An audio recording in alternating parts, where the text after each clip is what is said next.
हम आ गए हैं सोमनाथ। सोमनाथ का ये बीच है, बड़ा खतरनाक बीच है, हमको बहुत प्यारा लगा गाइस। तो आप देख सकते हो मैं कितने मज़े कर रहा हूँ। हाँ चालू જ છે બોલો ભાઈ बनाने दीव ना बने।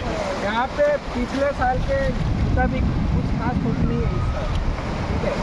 और यहाँ कम पब्लिक में भी मज़ा बहुत आ रहा है भाई इधर शायद कहाँ निकलो यहाँ पर मैंने एक अच्छी चीज़ देखी कि हर ये ऊँटों के नाम भी है, वो गले पर लिखे हुए, आप देखना यहाँ पर आओ तो नोट। और आप अरे शार्क वहाँ पर मेरा ये अंगूठे पे अंगूठा चढ़ गया। वो वहाँ इतना बड़ा खड्डा था, मेरे को दिखा ही नहीं, मैं तो पूरा आधा चला गया। आधा चला गया नहीं, मेरा पैर आधा चला। ભવદીપભાઈ ભવદીપભાઈ હવે તમારો રિવ્યુ તો થોડોક શેર કરો યાર। આ બીવે બહુ યાર કા હાલે લે ચાલુ જ છે ભાઈબંધ। देखो गाइस, ये कुत्ता हमको लॉयल्टी सिखाता है। કુત્તા देखो गाइस, यहाँ पर मोजा आ रहा है मस्त वाला, दो मोजा आ रहे हैं। तो देखो गाइस, તો અમે 3 ભાઈબંધ આવ્યા છીએ ફરવા। એક અમારા ભવદીપભાઈ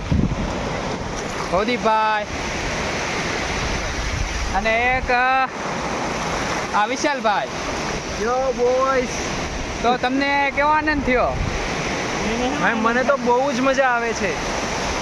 અને આ અમારા ભાઈબંધ થોડાક શરમાળું લાગે છે। લા ભવદીપભાઈ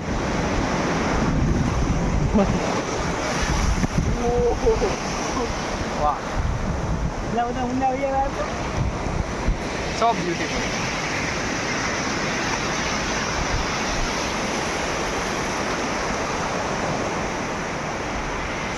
સોમનાથ હર હર મહાદેવ।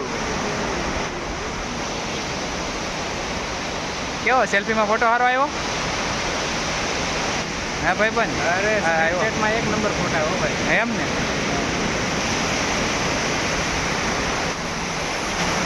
તો બીજું સોમનાથ વિશે તમારે કાંઈ કેવું?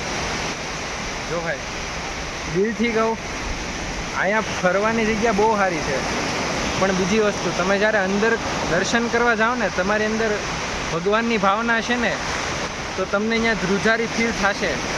એક વખત તો થશે જ તે, કેમ કે અહીંયા આટલા બાર ગુજરાતની આખા ઇન્ડિયાની 12 જ્યોતિર્લિંગમાંથી એક જ્યોતિર્લિંગ સોમનાથ ગણાય છે।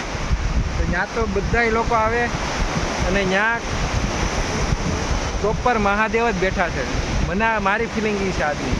વાહ સરસ રેડી, તમારો રિવ્યુ ખૂબ સરસ છે ભવદીપભાઈ।